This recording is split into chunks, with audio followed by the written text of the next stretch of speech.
play right, cause they can't miss. All about the game, that's a cold switch. Serving up the truth, call it ruthless. Tune in and get your fix from Blake and Vish Sports.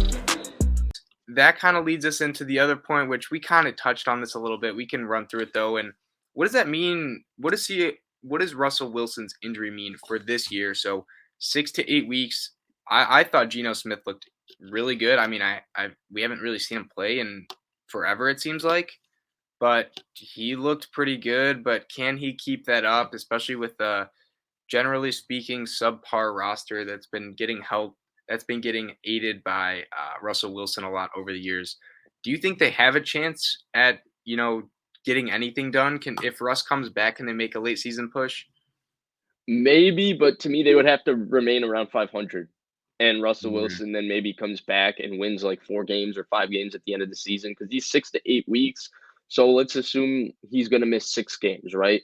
They're 2-2 right now, which is solid, 500. If they can be, 6-6, or excuse me, if they can be 5-5 when Russell Wilson comes back, they got a real shot to me then. But I don't think they can do that. They have a tougher schedule. I mean, you look across the board right now of who they have to play. It's not ideal. Excuse me, Seattle's 2-3. I forgot they played Thursday, but you got to play Pittsburgh. That defense will be tough for Geno Smith. The Saints, that front's going to give Geno Smith trouble.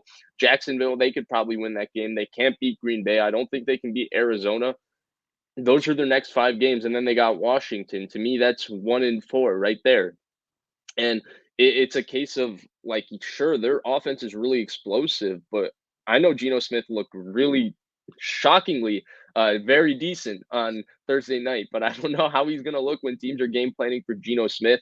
Their offense, it's okay. Shane Waldron, it's like a version of what McVay does. It's very close, actually, to what McVay does. But to me, it doesn't have all the answers where you can take Geno Smith and you can win against good teams with Geno Smith at quarterback. Their defense is not good. It's really the worst defense in the NFL.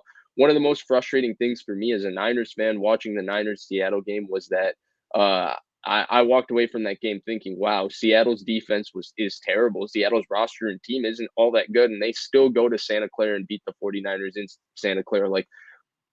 How do you, that was really frustrating as a fan. But going back, I just don't see them going very far. To me, it's DONE. I without Russell Wilson, I don't know what this team can do. If they do run the ball well, that's one positive. Chris Carson's a beast. I thought he was missed on Thursday night. He's one of the best. He's a top 10 running back, top 12 running back in the NFL, in my opinion. He's that good. I don't think he gets enough credit for it. But other than that, I don't see what this team does well outside of Russell Wilson, besides maybe running the ball. They're not good defensively. They don't rush the passer well. They don't play coverage well. They're not overly creative on defense, playing Seattle scheme cover 3 almost every snap, and they're not fantastic on anything on offense. I mean, Metcalf and Lockett are special, but Metcalf and Lockett with Geno Smith will be not the same. Yeah, I mean, just looking at their schedule here, the next 6 games, the only 3 they could maybe win, Jaguars, that's reasonable. Steelers, maybe. Saints, maybe. Washington, maybe. But the only one I'd feel confident in saying they could win is the Jaguars. And even then, I don't have that much confidence in them because, as you mentioned, their defense just they don't really have a pass rush. Their cornerback position doesn't have much talent there.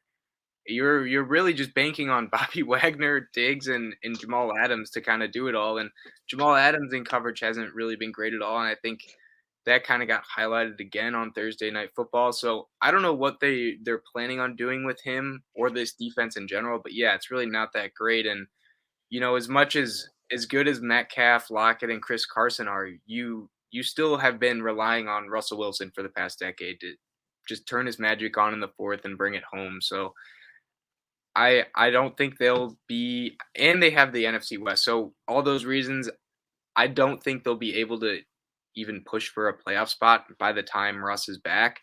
And here's my question. Do they even want Russ to come back?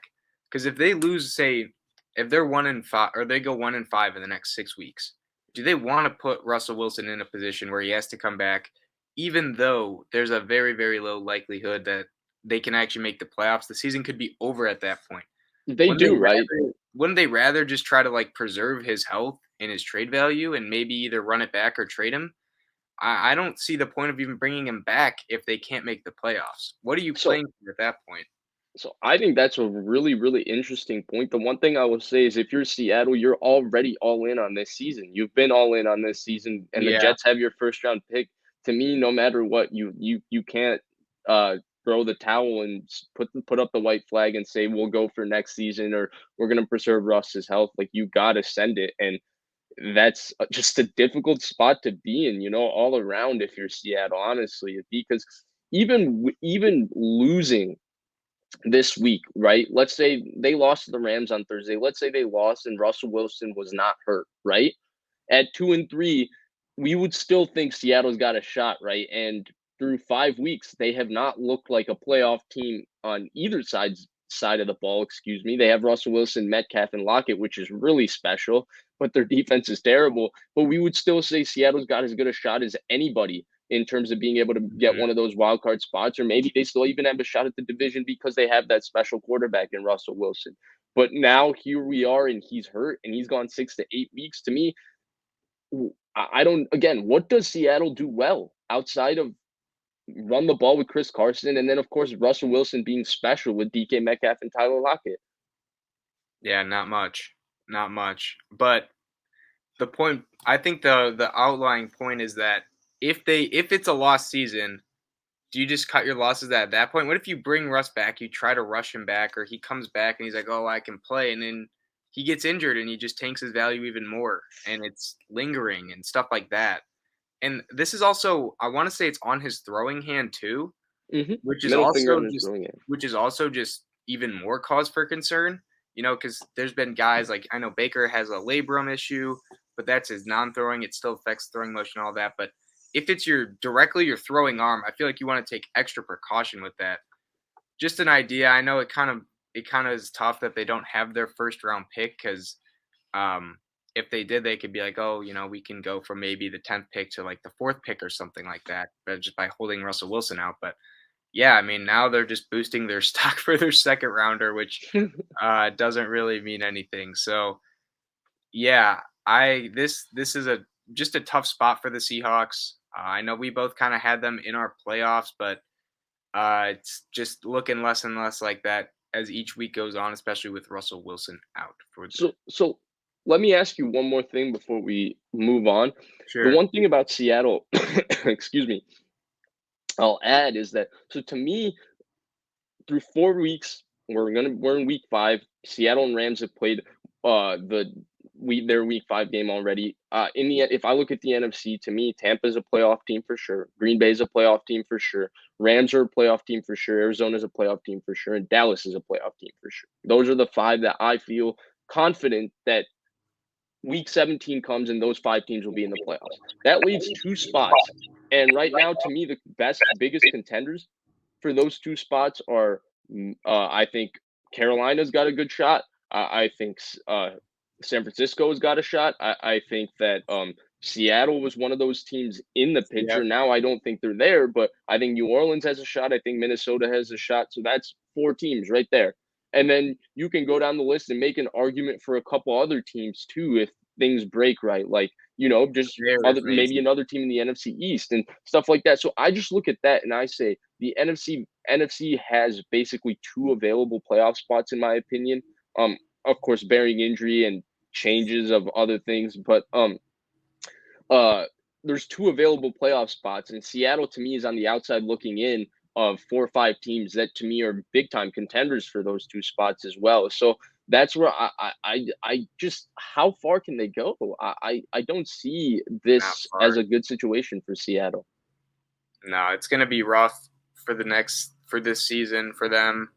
And then depending how this offseason goes, we don't know if Russ is gonna be there. Maybe he'll ask out again. Or say, hey, I don't want to leave, but here's like 5 teams I would love to be traded to. As he But did it was last all season. he never asked that. Yeah, yeah, definitely. So that's that's kind of how far we think the Seahawks can go without Russ. And then just wanted to put this up here. Thank you for the donation, Scott. And he says Seattle's good drafts were when Scott McLaughlin was there. McLuhan, yeah. So, yeah, we kind of pointed out, like, John Schneider the last 5 years has been missing a lot early round, and they've got a few guys in the end round, but, that'll happen. Just as we mentioned, it has to pretty much. And then Rob donated, didn't say anything, but thank you for the donation, Rob. If you want to ask something, we'd be happy to answer any questions, or put whatever you have up there.